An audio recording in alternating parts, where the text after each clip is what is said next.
In a world that seems to change faster every single day, there's one skill that's become, well, a superpower. Today, we are breaking down adaptability. So let's just jump right in with a question that kind of turns everything we think about intelligence on its head.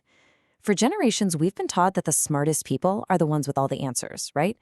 But what if that's just not true anymore? What if the real key to success isn't what you can learn, but what you're willing to unlearn? To really get that shift, we have to start with the old benchmark, the one we all know and have probably been measured by: IQ. You see, IQ is all about how well we operate within established rules.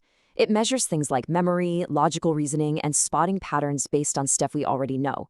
And don't get me wrong, it's super useful for solving problems in a world that's stable and predictable.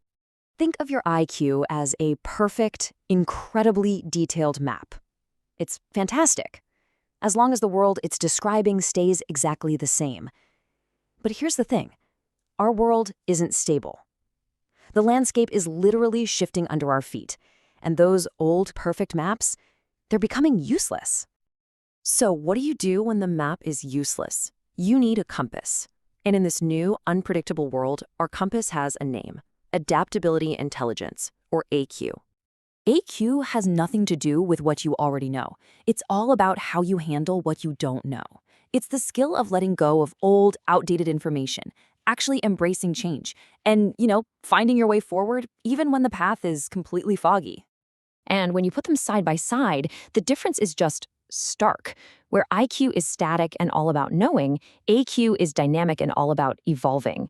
You could say IQ is what gets you in the door, but it's AQ that keeps you in the game long term. We're talking about a massive shift from a rigid mindset to a fluid one.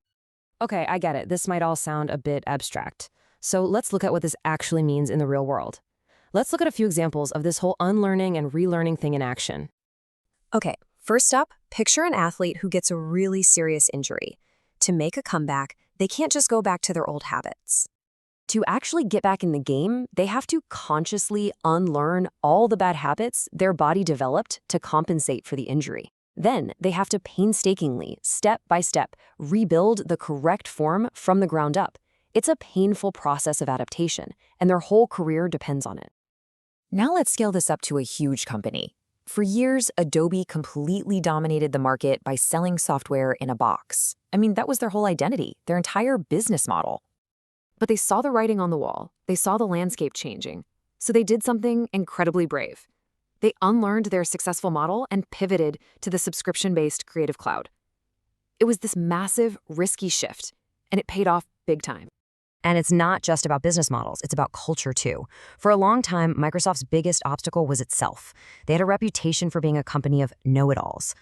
But under their CEO, Satya Nadella, they made this massive intentional shift. They went from a know-it-all culture to a learn-it-all one. They started valuing curiosity more than certainty. And that fundamental mindset change is exactly what fueled their incredible comeback. Now here's the best part. AQ isn't some fixed trait you're born with. It's a skill, and it's a skill you can build. So how do you actually do it? Well, let's open up the toolkit. It's pretty straightforward, really. It all starts with a foundation of 4 key mindsets that help you manage the stress that comes with uncertainty. Once you've got that solid base, we'll look at a few practical techniques you can use to find some clarity and start moving forward. Okay, first, the foundation. Let's be real, uncertainty is stressful. So before you can even think about solving a problem, you have to manage your own reaction to it. This means being aware of your emotions, focusing only on the things you can actually control, accepting that perfection is a myth, and actively reframing those negative thoughts into constructive questions. So once your head is in the right space, you can start tackling the problem. And the very first step is to make sure you're solving the right problem. A simple but honestly incredibly powerful way to do this is called the 5 whys. You just state the problem, and then, like a curious kid, you just keep asking why about 5 times. This process forces you to dig past all the surface-level symptoms and get to the actual root cause of what's going on. And that's just one tool in the box. You can also use things like scenario planning, where instead of trying to predict the one right future, you plan for a few different possibilities. Or you could run small, low-risk experiments to test your ideas and just learn as you go. The whole point of all of these techniques is the same, to create a little structure when you feel like you're surrounded by chaos. Ultimately, when you boil it all down, all of these tools and mindsets are really about one fundamental shift. They're about helping us change our own identity from being a knower to becoming a lifelong learner.